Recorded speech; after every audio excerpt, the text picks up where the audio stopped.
Hello বন্ধুরা, BM king ফ্যামিলিতে আমি মুন্না আবার হাজির হয়েছি একটা চটজলদি রেসিপি নিয়ে।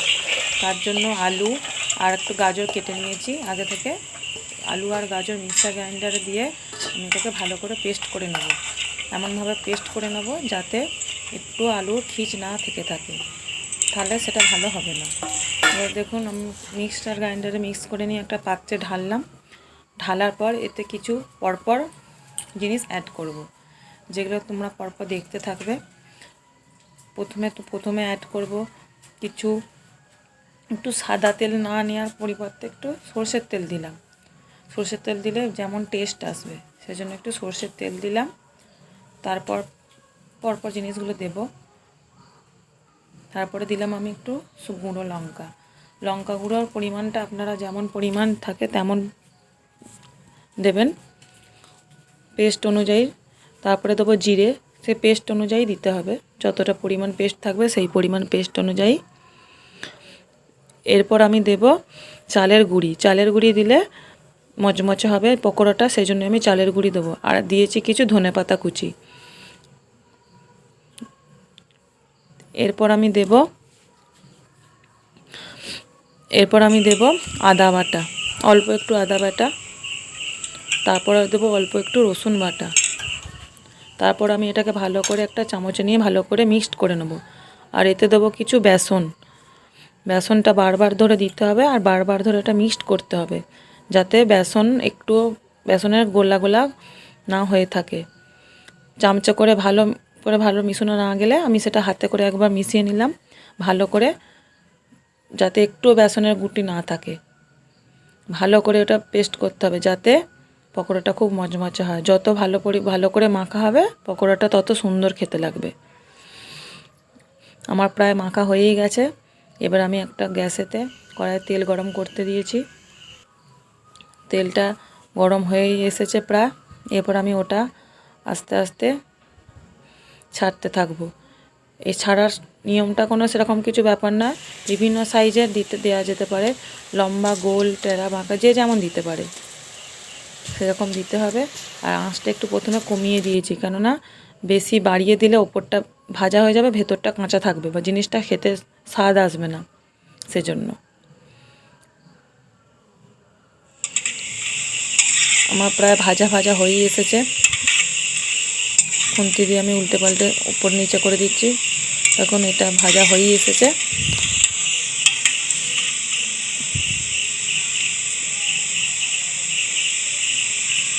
এটা আপনারা বাড়িতে খুব অল্প সময় করে নিতে পারবেন, বাচ্চাদের খুবই মুখরোচক একটা খাবার।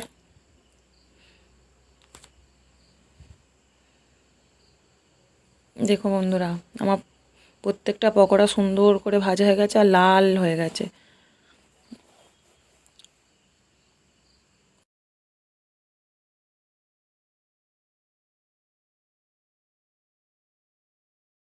তেল ঝাড়িয়ে নিচ্ছি একটা ছান্তায় করে। তারপরে একটা পাত্রে রাখবো আমি। দেখো বন্ধুরা, কত সুন্দর ভেতরগুলো ভাজা হয়েছে। তারপরে এটা গ্রেভি করার জন্য কড়াইতে আমি তেল দিয়েছি। এটা করার জন্য দেখো বন্ধুরা, পরিমাণ অনুযায়ী দিতে হবে, যতটা পরিমাণ আমি করতে চাইছি। আর তারপরে একটু তেজপাতা দিলাম। দেখো বন্ধুরা, আমি কিন্তু সবগুলো করব না, খানিকটা রেখে দিয়েছি, অল্প কিছু করব। তারপরে দিলাম একটু চিনি। এগুলো গরম, খেতে খুবই সুন্দর, সেজন্য খানিকটা গরম রেখে দিয়েছি শুকনো, বাকিটা তরকারির মতো করব। চিনি দিয়ে আমি এটা নাড়তে থাকছি। চিনিটা একটু হালকা গলে গেলে তারপর আমি পরে মশলাগুলো দেব। প্রথমে আমি দেবো পেঁয়াজ কুচিগুলো দিয়ে আমি নাড়তে থাকবো যতক্ষণ না পেঁয়াজটা লাল লাল করে ভাজা হয়।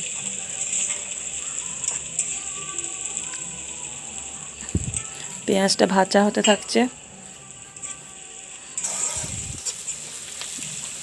এই চটজলদি রেসিপিটা বাচ্চাদের খুবই পছন্দের। দেখো বন্ধুরা, পেঁয়াজটা লাল লাল করে ভাজা হয়েই এসছে। এরপর আমি কিছু দেবো, পেঁয়াজের সাথে দেবো একটু নুনটা দিলে পেঁয়াজটা তাড়াতাড়ি গলে যাবে, সেজন্য আমি নুনটা দিলাম। নুনটা দিয়ে একটু নাড়তে থাকছি। এর পরে পরে মশলাগুলো সব দেবো। প্রথমে দিলাম একটা টমেটো কাটা, টমেটো কেটে রেখেছিলাম। তারপরে দিচ্ছি কাঁচা লঙ্কা কুচি, দিয়ে নাড়তে থাকছি।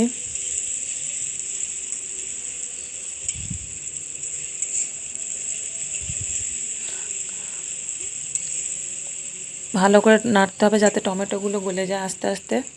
দেখো বন্ধুরা, তারপর আমি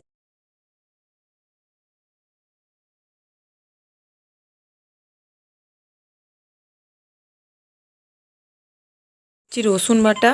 রসুন বাটাটা প্রথমে দিলাম, কারণ রসুন বাটাটা দিয়ে একটু মশলাটা প্রথমে কষিয়ে নেব যাতে একটু গন্ধটা চলে যায়। খানিকক্ষণ ভাজার পর তারপর আমি দেবো এতে কিছু আদা বাটা। হলুদের সঙ্গে মিশছে কথা। রসুনটা দিয়ে আমি কষাতে থাকছি। রসুনটা আগে দিলাম কারণ একটা রসুনের যে গন্ধ থাকে সেটা কেটে যাবে, সেই জন্য আগে রসুনটা দিয়ে আমি ভেজে নিচ্ছি। এরপর আমি দেবো, যাতে কালার আসবে, হলুদ। তারপরে দেবো লঙ্কা গুঁড়ো পরিমাণ মতো। তারপরে দেবো লঙ্কা গুঁড়োর পর পরিমাণ মতো দেবো জিরে গুঁড়ো।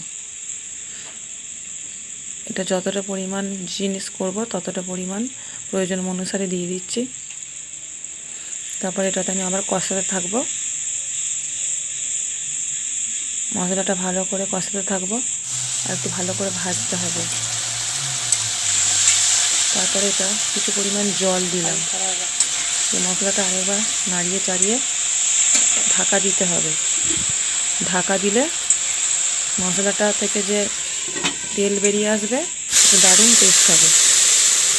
সেই জন্য আমি একটা ঢাকা দিয়ে মশলাটা কিছুক্ষণের জন্য ঢাকা দিয়ে রেখেছিলাম। দেখুন বন্ধুরা কেমন মশলাটা থেকে তেল ছেড়েছে, কালারটাও সেরকম এসেছে। তারপর আমি নাড়তে থাকবো। এবার দিয়ে দেবো জল। জলটা দেবার পর কিছুটা নাড়িয়ে তারপর আমি ঢাকা দিয়ে দেবো। গ্রেভিটা ফুটে এলে তারপরে আমি ভেজে রাখা পকোড়াগুলো ওতে দিয়ে দেব। 2 মিনিট ফুটে যাওয়ার পর ভেজে রাখা পকোড়াগুলো আমি এতে দেবো। এবার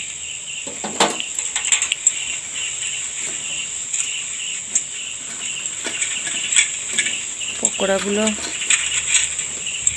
দিয়ে দিচ্ছি। পরিমাণ মতো জলটা দিতে হবে যাতে বেশি পরিমাণে ভেপে না গিয়ে এগুলো ভেঙে যায়। পকোড়াগুলো দিয়ে আমি খুন্তিতে নাড়িয়ে দিয়ে ঠিক করে দেখে নিলাম যে সব মশলাটা ঠিক আছে নাকি, কতটা পরিমাণ জল, পরিমাণটা দেখে নিলাম। দিয়ে আমি কিছুক্ষণের জন্য ঢাকা দিয়ে রাখলাম।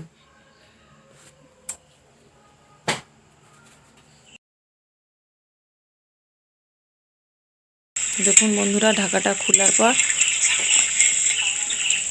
আমার রেডি হয়ে গেছে। কালারটা কত সুন্দর এসেছে। এরপর আমি ধনেপাতা কুচি উপর থেকে ছড়িয়ে দিচ্ছি।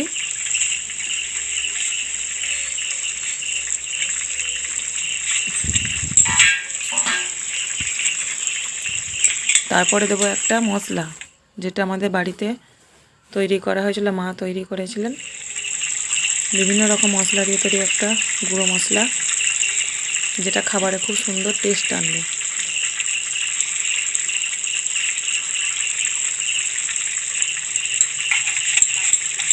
ব্যাস, আমার পুরো সম্পূর্ণ রেডি।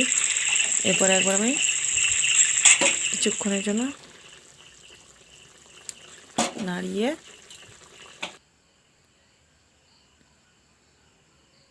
দেখে নিলাম সব ঠিকঠাক আছে নাকি। তারপর আমি ঢাকা দিলাম। ব্যাস, গ্যাস বন্ধ করে দিলাম, আমার রেডি। দেখুন বন্ধুরা, খোলার পর কালারটা কত সুন্দর, তেমনি গন্ধ বেরিয়েছে।